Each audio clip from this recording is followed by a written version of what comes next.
기도하겠습니다. 말씀을 위하여. 사랑의 하나님 감사합니다. 오늘도 이렇게 주일을 기억하여 하나님 앞에 예배자로 머리 숙여 또 겸손한 마음으로 예배하려고 나왔습니다. 저희들의 마음을 지켜주시고 생명으로 함께 하사 모든 것 다 내려놓고 하나님께 집중하여 하나님께 귀한 예배로 온전한 예배 드리게 하여 주옵소서. 그래서 우리의 심령이 회복되어지고 영이 강건하여져서 또 우리가 주님의 자녀로서 힘있게 살아갈 수 있는 힘과 용기와 능력을 허락하여 주옵소서. 예배의 시종을 주님께 맡겨드리며 사랑이 많으신 예수님의 이름으로 기도드립니다. 아멘. 네. 혹시 여러분 이런 생각을 해보셨습니까? 뭐 가끔 드는 생각이기도 한데요. 만약에 예수님이 이 시대에 오신다면 어떨까? 우리 시대에 예수님께서 오신다면 특별히 이 한국 땅에 오신다면 어떠셨을까? 어떻게 사역하셨을까? 어떻게 많은 사람들에게 인정받고 할 수가 있을까? 그런 생각들입니다. 여러분, 예수님은 어떤 분이십니까? 아시겠지만 예수님은 하나님의 아들이시고 또 하나님이십니다. 그래서 2000년 전에 예수님께서 이 땅에 오셔서 하나님의 아들로서 또 구원자로서 메시아로서 많은 사역을 감당했습니다. 귀신 들린 사람을 고치고 또 불치병자도 다 낫게 하셨습니다. 또 오병이어의 기적을 행하셔서 5,000명이 넘는 사람들을 이렇게 배불리 먹이시는 기적도 행하셨습니다. 또 당시에 이 종교 지도자들, 이 바리새인이나 대제사장, 종교 이 서기관들 그런 사람들의 가식과 위선을 깨트려 보시면서 그들을 책망하기도 하셨고 또 남들이 거들떠 보지 않았던 세리, 죄인들을 위로하고 사랑으로 품으셨습니다. 여러분, 이 정도만 우리가 예수님에 대해서 알아도 예수님이 정말 완벽한 교회 지도자의 모습을 갖추고 계셨고 이 능력의 종임을 우리가 알 수가 있게 됩니다. 그런 예수님만을 상상하게 되면 이 시대에도 여전히 많은 사람들에게 호응을 얻고 인기를 얻었으리라 생각해 볼 수 있습니다. 여러분, 말씀을 좀 예수님의 삶에 대해서 예수님의 행적에 대해서 꼼꼼히 이 말씀을 통해 들여다보게 되면요, 당시에도 그랬지만 오늘날에도요 별로 이 성공적인 사역을 못하셨을 확률이 높습니다. 왜 그런지 아십니까? 그 첫 번째 근거가요, 예수님이 당시 이 십자가에서 처형당했다라는 사실입니다. 이 무슨 말이냐면 당시에 예수님이 십자가에 처형당했다라는 것은 실패했다는 걸 의미합니다. 당시의 기준으로 예수님이 십자가에 달려 돌아가셨을 때 몇몇 사람을 제외하고는요 예수님의 죽음에 대해서 다 외면했고 별로 주목하지 못했습니다. 왜냐하면 이 십자가의 죽음은 당시로서는 가장 저주스럽고 불행한 죽음이기 때문입니다. 십자가 달리기 전에 이 공생의 기간에도 솔직히 성공했다고 보기 어렵습니다. 많은 사람들이 예수님께 몰려왔습니다. 인기도 많았습니다. 하지만 몰려든 목적이 예수님의 구원의 메시지, 진리의 말씀을 듣기 위해서라기보다 호기심, 또 워낙 기적을 행하시고 놀라운 일을 많이 행하셨기 때문에 그런 자기들의 욕망을 채우기 위해서 주님께 몰려들었습니다. 그래서 그런 목적이 사라지게 되면 썰물처럼 빠져나갔습니다. 그 증거가 바로 예수님의 십자가입니다. 당시 예수님이 십자가에 달리시게 되자 모든 사람들이 빠져나가고 모든 사람들이 외면했습니다. 오늘 본문 말씀도요, 바로 이 사실을 우리에게 알려주고 있습니다. 예수님께서 이제 그 51절 말씀을 보시면요, 이제 때가 되셨음을 압니다. 이제 십자가에 달려 돌아가시고 하늘로 승천하실 때가 가까이 왔다는 걸 아시고 이제 갈릴리에서 예루살렘으로 길을 떠나시기로 작정하십니다. 여러분들 이 예루살렘으로 떠나가는 이 여정이요, 이 누가복음에서는 큰 비중을 차지합니다. 오늘 읽었던 이 9장에서부터 19장까지 이어집니다. 누가복음에서요, 이 예루살렘으로 떠나는 그 긴 여정이 큰 비중으로 다루어지고 있습니다. 참고로 여러분, 당시에 이 갈릴리가 북쪽에 있고 예루살렘이 남쪽에 있는데, 이렇게 북쪽인 갈릴리에서 남쪽인 예루살렘으로 여행한다는 건요, 어떻게 이해하시면 되냐면, 우리나라로 치게 되면 서울에서 대구로 가기 위해서 충청도를 거쳐가는 것과 같습니다. 이 충청도가 뭐에 해당되냐면 사마리아 지역 땅입니다. 그 땅을 반드시 거쳐가게 되어 있습니다. 근데 당시에 이 교통과 환경의 수준으로 갈릴리에서 예루살렘까지 가려면 대략 3일 정도의 시간이 걸립니다. 예수님이 떠나시기 전에 미리 사자를 사마리아 땅에 보냅니다.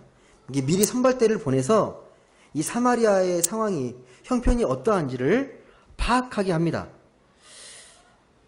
아시겠지만 왜냐하면 이 사마리아와 유대 사이가 매우 나빴기 때문에 미리 분위기 파악이 필요했습니다. 그런데 사마리아 사람들이 예수님께서 예루살렘으로 가신다는 말을 듣고서 그들을 예수님을 맞아들이려고 하지 않습니다. 이게 무엇을 의미하겠습니까? 예수님이 아무리 훌륭해도, 아무리 기적을 많이 하고 기적을 많이 행하고 능력을 보이셨고 훌륭한 분이셔도 이 지역 감정의 골이 그렇게 깊었다라는 겁니다. 예루살렘으로 가신다고 하니까 우리는 맞아들일 수 없다라고 말을 합니다. 그리고 또 한 가지, 예수님의 그 진심을 아는 사람들이 별로 없었다는 이 증거이기도 합니다. 그래서 하신 말씀이 58장에 있는 말씀입니다.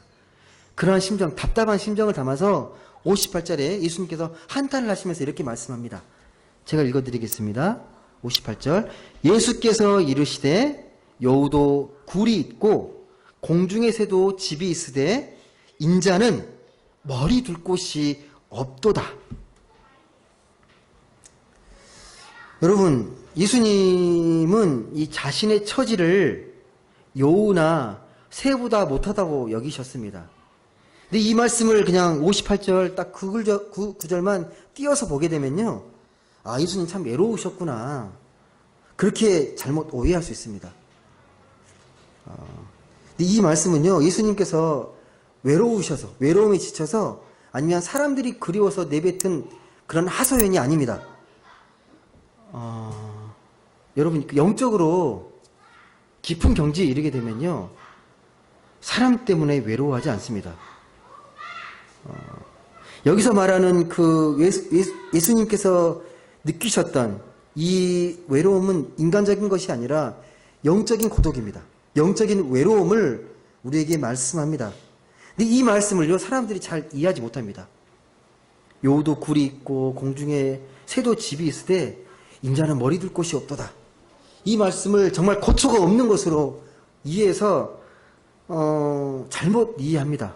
여러분, 이 말씀이 어떤 맥락에서 나오는지를 잘 보셔야 이 말씀의 깊은 의미를 깨달을 수가 있습니다. 57절 말씀을 보겠습니다. 어떤 사람이 예수님께 하는 말씀인데요, 57절 말씀을 같이 보겠습니다.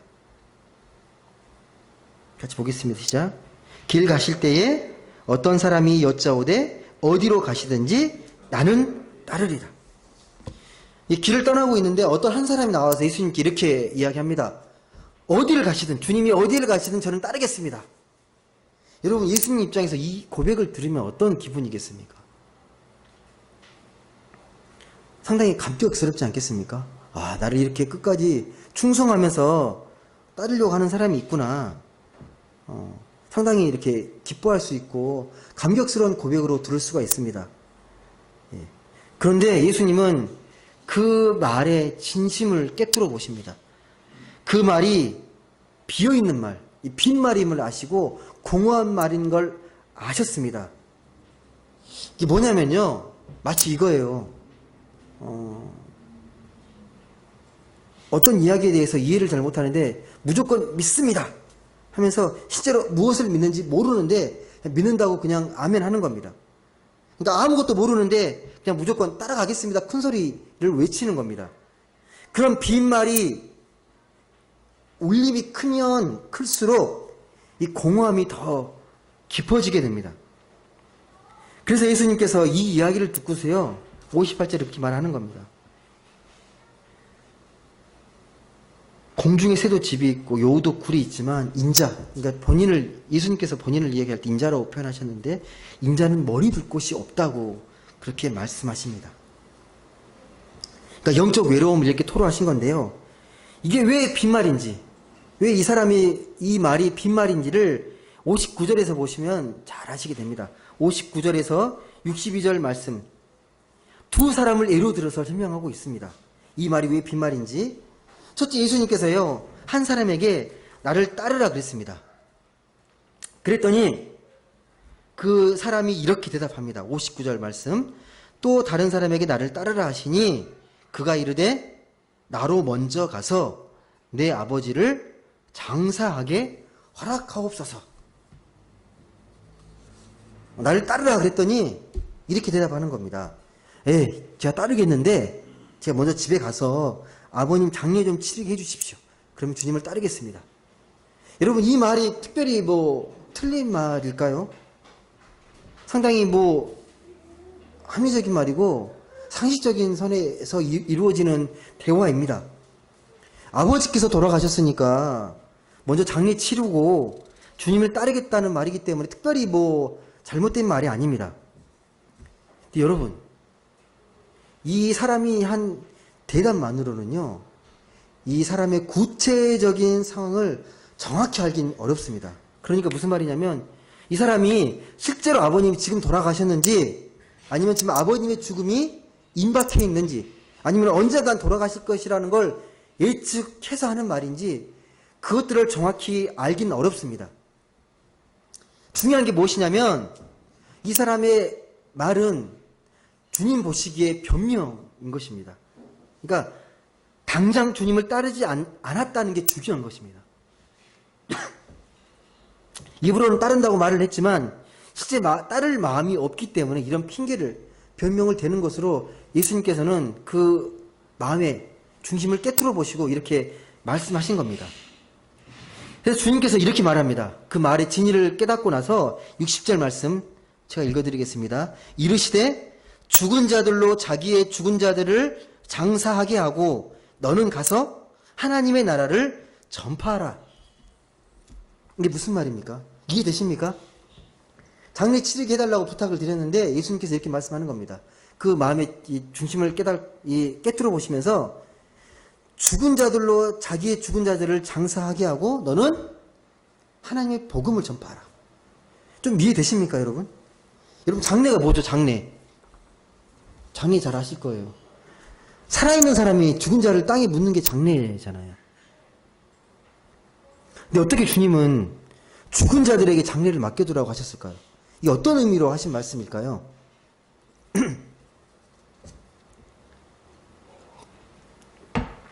여러분 우리는 다 살아있다고 말은 하지만요 결국은 언젠가 때가 되면 모두 죽음을 맞이할 그런 운명에 처해 있는 사람들입니다. 시간의 차이가 있을 뿐이지 누구나가 죽음을 회피할 수 없습니다.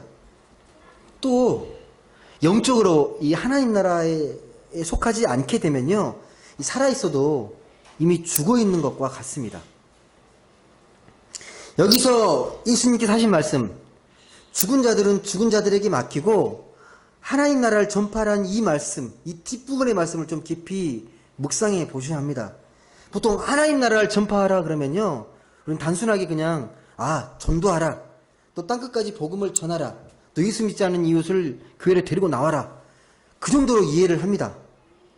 틀린 말은 아닌데 근데 이렇게 해석하는 건요 이 말씀을 좁은 의미로 해석한 것입니다. 여러분 이 하나님의 나라는요 하나님 나라를 전파할 때 이 하나님 나라는 헬라 원어로 바실레이아 통치의 개념입니다. 공간의 개념이 아니라 하나님의 통치, 하나님의 지배가 임하는 영향력이 행사되는 그 개념이 하나님의 나라, 바실레이아입니다. 그러니까 하나님 통치를 어떻게 한마디로 정의를 하거나 어떤 물건으로 아니면 공식처럼 이야기할 수 있는 게 하나님의 나라가 아닙니다. 예수님도 그래서요, 하나님의 나라를 비유로서만 설명했습니다. 어떤 의미인지를 비유로서만 설명합니다. 뭐 탕자의 비유나 뭐 가라지 비유, 씨 뿌리는 자의 비유, 포도원 품꾼, 이 포도원 주인의 비유처럼 하나님의 나라를요, 그냥 정의 내려서 설명하신 게 아니라 모두 비유로 어떤 뜻인지, 어떤 의미인지를 그렇게 설명을 하셨습니다. 왜 그렇게 말씀하셨냐면요, 하나님의 나라는 잘 묵상해 보시면요, 우리의 계산이나 우리의 계획을 통해서 그렇게 완성되는 나라가 아니라 하나님의 뜻에 따라서 하나님이 스스로, 하나님이 주체로서 생명의 사건을 일으키고 또 다시 한번 회복시키고 창조하시는 생명의 사건이라는 겁니다. 우리가 주인이 아니라는 겁니다. 하나님의 나라는 하나님께서 이루어 가신, 하나님 스스로 만들어 가시는 그러한 나라가 하나님의 나라라는 겁니다. 근데 우리는 반대로 착각합니다. 당시 예수님께서 이 하나님 나라를 전파하니까요, 당시의 사람들, 특히 이 종교 지도자들이 매우 싫어했습니다. 별로 좋아하지 않았습니다. 사람들은 이 세상이 자기가 계획하고 자기가 생각한 대로 움직이기를 바랍니다. 우리 신앙생활도 그럴 수 있습니다. 우리의 신앙생활도 내가 계획한 대로, 내가 기도하면 기도가 그대로 이루어지고, 또 내가 뜻하는 바대로, 또 내가 신앙생활 바르게 잘하면 또 바르게 또 그만큼 이루어지고, 네가 계획하고 네가 계산한 대로 움직여가기를 되게 소망하고 갈망합니다.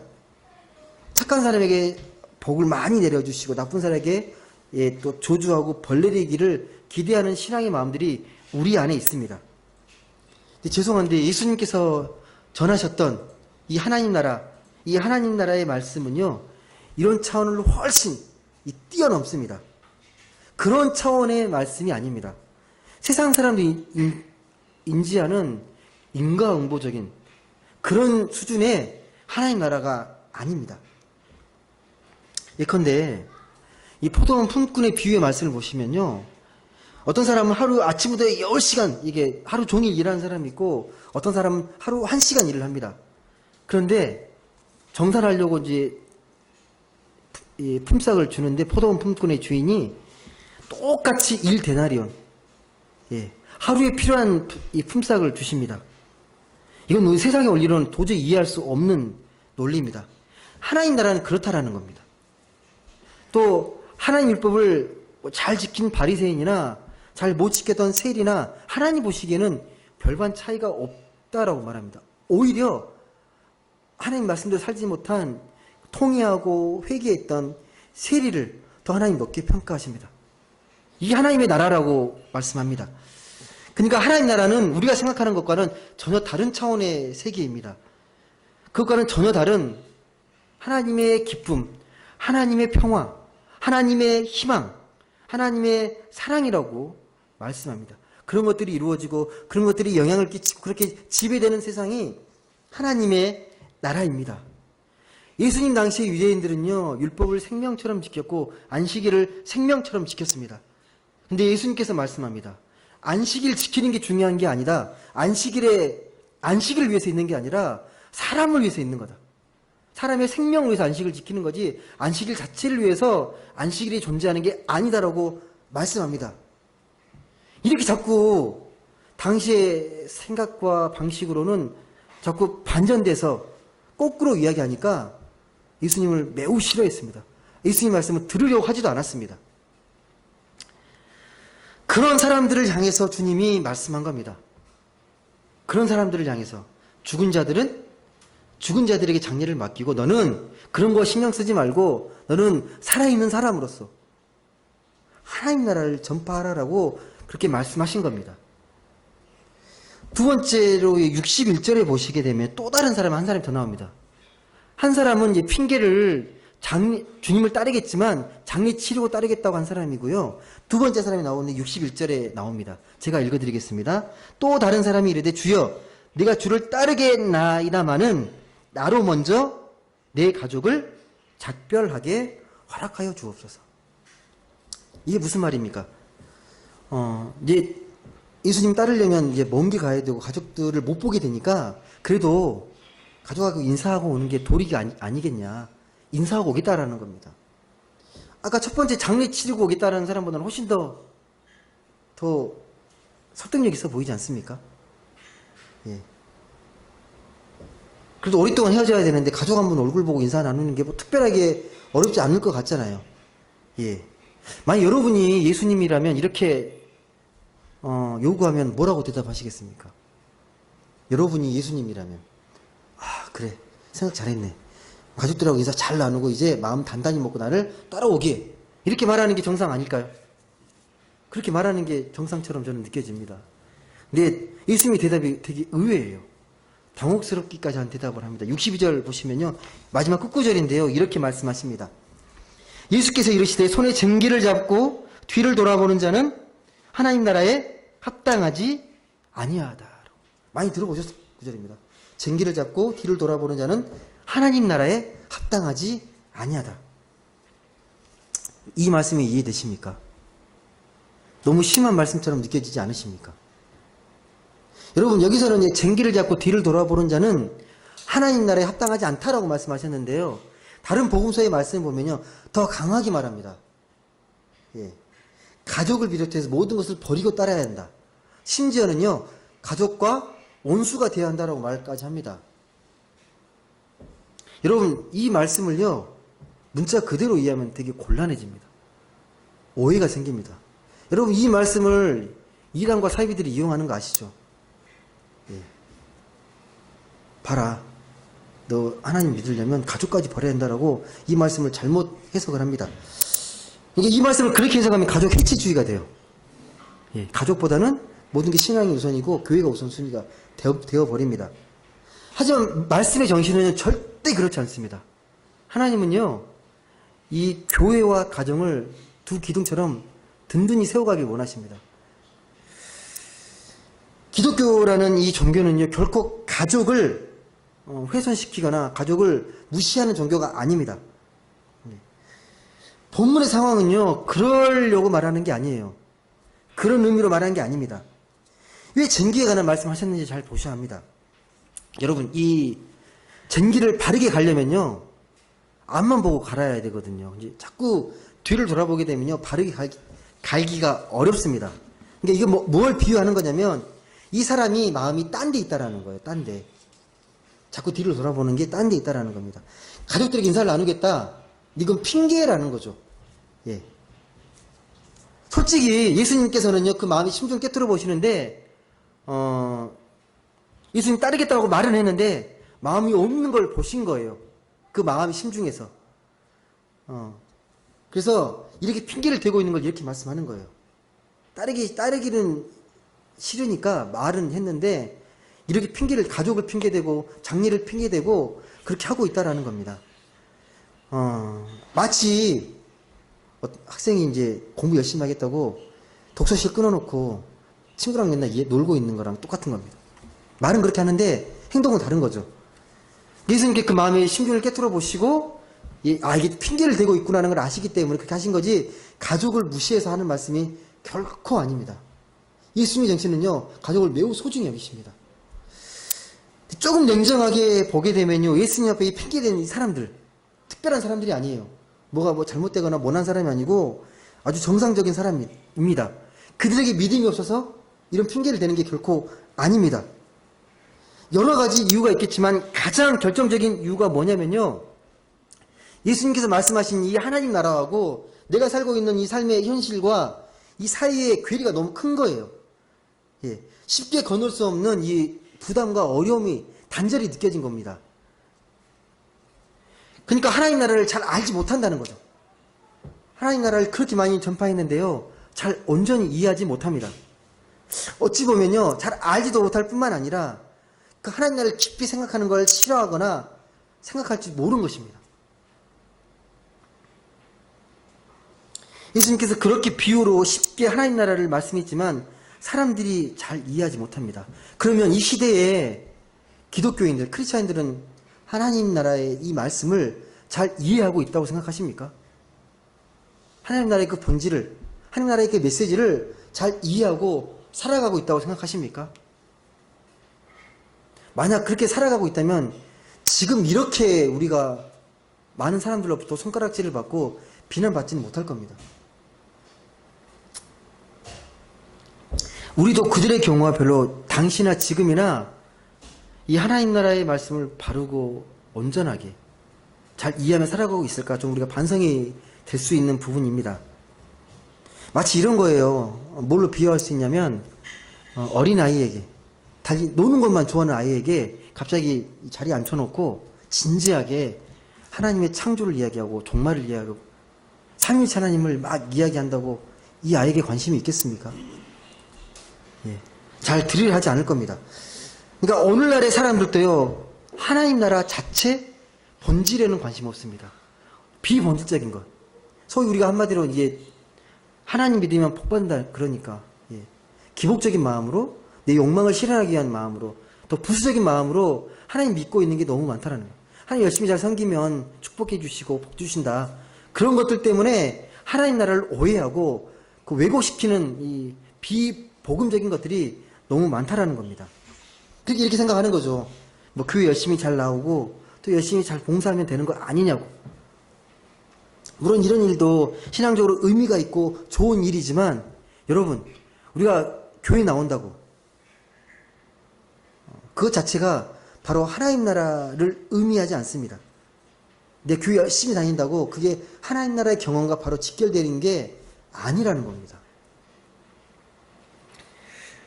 여러분 다시 말씀하자면 하나님 나라는요 우리의 뭐 공로나 우리의 노력이나 이런 것들로 우리의 행위로 이루어지는 나라가 아닙니다. 하나님 나라는요 우리가 없어도요 하나님 스스로 하나님께서 일으켜 세워나가는 생명의 나라입니다. 단지 우리는 도구일 뿐입니다. 우리가 그래서 여기서 관심을 가져야 할 게 뭐냐면 우리가 이루는 게 아니라 하나님께서 이루시는 그 하나님 나라를 우리가 얼마나 의지하고 우리가 얼마나 신뢰하며 살아가고 있는가. 내가 아무리 발버둥 쳐도 내가 하나님 나라를 이루어가는 게 아니고 내가 하나님 나라의 도구인데 그 도구로서 얼마나 잘 쓰임받고 있는가. 거기에 우리에게 포커스가 있어야 합니다. 이 하나님 나라가 우리가 살아가는 삶의 현실로 얼마나 강렬하게 느껴지고 있는가 그걸 보셔야 합니다. 다시 말씀드리지만 교회에 나온다고 무조건 하나님 나라를 경험하는 게 아닙니다. 그렇게 되면요 예수님을 수없이 따라다녔던 그냥 아무 생각 없이 그냥 나의 욕망과 나의 꿈을 실현하기 위해서 따라다녔던 그 많은 사람들과 별반 차이가 없게 됩니다. 그래서 말씀하신 게 이 말씀입니다. 예수님께서 여우도 굴이 있고 하늘의 새도 보금자리가 있지만 인자는 머리 둘 곳조차 없다. 네 마음을 알아주는 사람 하나 없다라는 말씀을 이렇게 표현하신 겁니다. 지금도 하나님께서는요 우리의 모습을 보시면서 답답해하시고 외로워하실지 모릅니다. 내 본심, 이 진심을 알지 못하고 자기 방식대로 살아가고 자기 방식대로 신앙생활하는 많은 사람들의 모습들을 보면서 마음 아파하시고 외로워하실지 모릅니다. 여러분 갈수록 예수님의 말씀이 외면받는 세상 속에 우리가 살아가고 있습니다. 여러분 이 현실에서 우리가 할 수 있는 일이 무엇일까요? 우리가 할 수 있는 일이 뭘까요? 솔직히 말씀드리면요 우리가 이런 상황에서 할 수 있는 일 별로 없습니다. 우리가 아무리 말로 나가서 복음을 전하고 떠들어도요 듣지 않아요. 세상 사람들이 하나님 나라에 별 관심이 없습니다. 특히나 요즘 같은 이 교회 이상이 거의 바닥으로 떨어진 이 요즘에는요 더욱 거부감이 심해졌습니다. 노아 홍수 때도 여러분 사람들이 노아의 외침에 길을 막았거든요. 그들이 이상한 사람이어서 길을 막은 게 아니고 홍수 심판이 그들에게 현실로 다가오지 않는 거죠. 현실과 괴리된 말씀처럼 여겨지는 거죠. 사람들은 당장 눈앞의 현실 거기에 마음을 고정시키며 살아가기 때문에 그러한 것들은 관심이 별로 없습니다. 지금도 마찬가지일걸요. 기후가 위기다. 자연의 재앙이다라고 말을 해도요, 뭐 삶의 현실로 막 느껴지진 않아요. 아무리 이야기해도요. 어쩌면 우리도 여기서 크게 벗어나지 못했을지도 모릅니다. 여러분, 그래도 우리는요, 이런 상황을 영적으로 듣고 있고 인식하고 있기 때문에 하나님 나라를 전혀 인식하지 못하는 사람들에 비해서 우리는 구별된 사람들입니다. 우리가 온전하진 않지만 그래도 하나님의 나라의 말씀을 듣고 있고 그 본질을 향해서 나아가는 사람들이기 때문에 그래도 전혀 모르는 사람들에 비해서는요, 구별된 사람입니다. 여러분, 하나님 나라의 역사, 하나님 나라의 구원은요, 많은 사람들을 통해서 이루어지는 게 아닙니다. 의인 몇 사람만 있어도 하나님 나라는 충분히 이루어 가십니다. 우리가 잘 아는 그 소돔과 고모라 성도요, 그 성이 멸망하지 않기 위해서 의인 10명만 있어도 된다고 말씀하셨습니다. 아니, 의인 1명만 있어도 멸망하지 않게 하겠다고 그렇게 말씀하셨습니다. 오늘날에도요, 이 하나님의 말씀과 음성에 귀를 기울일 줄 아는 한 명을 찾고 계십니다. 겸손하게 하나님의 말씀과 음성을 듣고자 하는 그 의인 한 사람, 그 한 사람을 찾고 계십니다. 여러분, 그런 자비로우신 하나님을 생각하면 우리에게 얼마나 위로가 됩니까?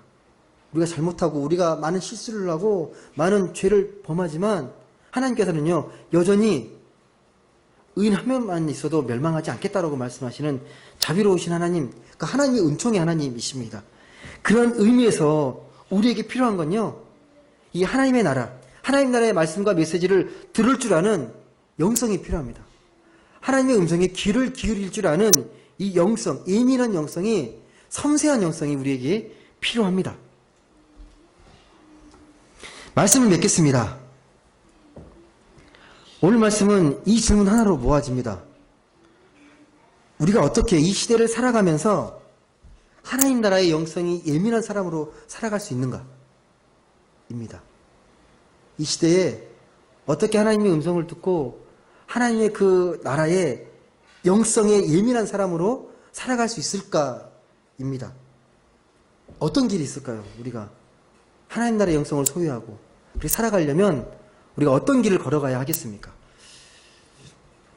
왕도가 따로 있지 않습니다. 여러분, 시를 잘 쓰려면요, 시를 많이 읽고 세상을 더 아름답고 사랑으로 바라보고 삶을 깊이 있게 생각해야 하듯이 우리가 하나님 나라를 가까이 느끼고 그렇게 품고 살아가는 그런 영성의 사람이 되려면요, 하나님의 말씀과 음성이 담겨있는 그 말씀을 더 깊이 사랑하고 사모하고 묵상하면서 또 이 하나님이 창조한 세계를 더 아름답게 가꾸고 보존하려는 그 노력에서 비롯됩니다. 물론 이런 것들은요, 진리와 생명의 영이신 성령의 도우심을 통해서 우리가 이루어갈 수 있습니다.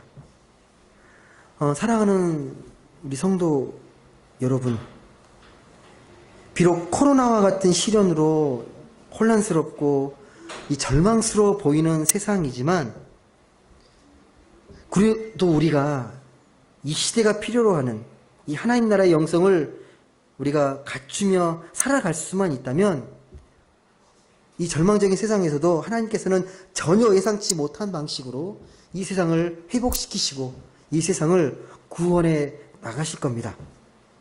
부디 그런 하나님 나라의 영성의 사람이 될 수 있도록 하나님께 간절히 기도하고 또 하나님 말씀에 귀를 기울이면서 이 시대에 하나님 나라를 행복하게 꿈꾸며 나아가는 모든 분들 되실 수 있기를 주님의 이름으로 간절히 소망합니다. 기도하겠습니다. 사랑의 하나님, 감사드립니다. 오늘 이렇게 또 주님 앞에 나와 함께 예배하고 말씀을 들었습니다. 이 시대가 갈수록 타락하고 절망스러워 보이고 혼란스럽지만 여전히 하나님은 하나님 말씀에 귀를 기울이고 겸손히 세상을 섬길 줄 아는 그런 하나님의 의인을 찾고 계십니다. 우리가 그런 사람들이 되게 하여 주옵소서. 세상이 갈수록 절규하고 이렇게 고통을 호소하는 이 세상 속에서 우리 믿는 사람들은 깨어서 주의 말씀에 귀를 기울이고 하나님 나라가 이 땅에 온전히 이루어지기를 꿈꾸면서 살아갈 수 있는 그런 하나님 나라의 영성을 소유하며 살아가는 우리 모두가 되게 하여 주옵소서. 이 영성이 그런 꿈을 갖고 살아갈 수 있도록 성령께서 도와주시고 성령께서 때마다 일마다 우리를 진리의 말씀으로 깨우쳐 주시고 우리를 생명으로 인도하여 주옵소서. 감사드리며 사랑이 많으신 예수님의 이름으로 기도드립니다. 아멘.